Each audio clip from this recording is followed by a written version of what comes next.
Perumbavoor hotel അടച്ചോ? Perumbavoor hotel 3-4 ദിവസമായിട്ട് അടച്ചിട്ടേക്കാണ്. IOCയുടെ gas ഏജൻസിയാണ് എനിക്ക് തരുന്നത്. ഞാൻ ഇന്ന് ഇങ്ങോട്ട് വരുന്നതിന് മുമ്പ് അദ്ദേഹത്തെ വിളിച്ചു, അദ്ദേഹത്തിനോട് ചോദിച്ചു, ഏജൻസിയോട് ചോദിച്ചു, പേര് പറഞ്ഞില്ല, എനിക്ക് ഗ്യാസ് തരാൻ പറ്റും. സംസ്ഥാന പ്രസിഡന്റ് ഹോട്ടൽ അടച്ചു. അദ്ദേഹം പറഞ്ഞ എന്താണെന്ന് വെച്ച് കഴിഞ്ഞാൽ ഒരു ഓർഡർ എന്നെ വായിച്ചു കേൾപ്പിച്ചു. യാതൊരു കാരണവശാലും ഓർഡർ വായിച്ചു കേൾപ്പിച്ചു, എന്നോട് ഫോണിൽ കൂടെ വായിച്ചു കേൾപ്പിച്ചിട്ട് പറഞ്ഞു ഒരു കാരണവശാലും അത് ഇല്ലാന്നുകൊണ്ട് കാര്യമില്ല. ഞാനൊരു സംഘടന സംസ്ഥാന പ്രസിഡന്റ് ആണെങ്കിൽ ആധികാരികമായിട്ട് സംസാരിക്കും. അദ്ദേഹം ഓർഡർ എന്നെ വായിച്ചിട്ട് കാണിച്ചിട്ട് പറഞ്ഞു യാതൊരു കാരണവശാലും ഹോട്ടൽ ഇൻഡസ്ട്രിക്ക് ഇത് സപ്ലൈ ചെയ്യാൻ പാടില്ല എന്നാണ് ഞങ്ങൾക്ക് വന്ന നിയമം.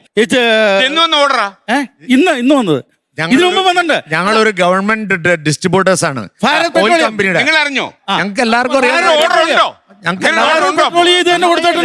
ഓർഡർ ഒന്നുമില്ല. ഞങ്ങൾക്ക് ഓർഡർ ഒന്നുമില്ല.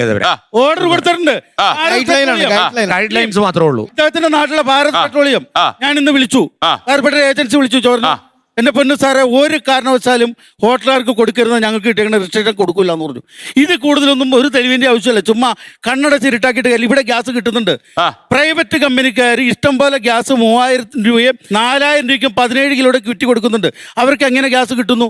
ഗ്യാസിന് ഷോർട്ടേജ് വരുമ്പോൾ ഒരു ജനാധിപത്യ സർക്കാർ എന്ത് ചെയ്യണം? നമ്മൾ ക്രൈസിസിനോടൊപ്പം നിൽക്കുന്ന ആൾക്കാരാണ്. ക്രൈസിസ് എന്താണെന്ന് നമ്മളെ പറഞ്ഞ് മനസ്സിലാക്കണം. എത്ര ദിവസത്തേക്ക് ഗ്യാസ് ഉണ്ട്? ഇത്ര ദിവസത്തിനുള്ളിൽ നിങ്ങളുടെ ഹോട്ടൽ പൂട്ടേണ്ടി വരും. അപ്പൊ നമ്മൾ എന്ത് ചെയ്യും? നേരത്തെ അല്ല പറയാ മാത്രല്ല, അതിന്റെ പിക്ചർ നമുക്ക് കിട്ടണം.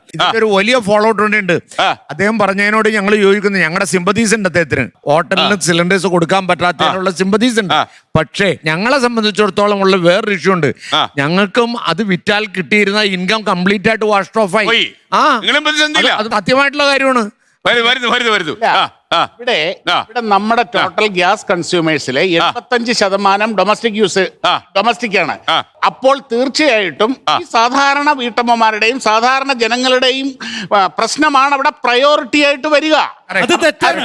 ഈ 15% വരുന്ന ഹോട്ടലുകളിൽ കൂടിയാണ് ബാക്കിയുള്ള ജനങ്ങൾക്ക് 1 കോടിയോളം ജനങ്ങൾ ഒരു ദിവസം ആഹാരം കഴിക്കില്ല. അദ്ദേഹം ആ സമൂഹത്തിന്റെ ഭാഗമായി ഹോട്ടലിൽ ഭക്ഷണം കഴിക്കുന്ന ആളുകൾ ലക്ഷക്കണക്കിനുണ്ട്. എത്ര കണക്ക് നിങ്ങളുടെ? ഞങ്ങളുടെ കേരളത്തിലെ 1 കോടിയോളം ജനങ്ങൾ പുറത്തുനിന്ന് ഭക്ഷണം കഴിക്കുന്നുണ്ട് ഒരു ദിവസം, എല്ലാവരും കൂടി ചേർത്ത്. അല്ല, ഇവിടെ നമ്മൾ ഒരു പ്രതിസന്ധി മുമ്പിൽ കാണുകയാണ്. ഒരു കാര്യം പറയട്ടെ, കോവിഡ് വന്ന സമയത്ത് ഇവിടെ ഒരു ഡയറക്റ്റീവ് ഇറക്കി, എല്ലാവരും മാസ്ക് ധരിക്കണമെന്നുള്ളത്. പെട്ടെന്ന് ഒരു സുപ്രഭാതത്തിൽ നാളെ മുതൽ ചെയ്യണമെന്ന് പറഞ്ഞാണ്. ആർക്കും ശീലമില്ലാത്ത കാര്യമാണ്. ലോകത്തെവിടെയായാലും ഏത് സമയത്തും 24 വാർത്തകളും ഓഗ്മെന്റഡ് റിയാലിറ്റി പാക്കേജുകളും എക്സ്പ്ലെയിനറുകളും വിശദമായി കാണാൻ ഞങ്ങളുടെ യൂട്യൂബ് ചാനൽ നിങ്ങൾക്ക് സബ്സ്ക്രൈബ് ചെയ്യാം.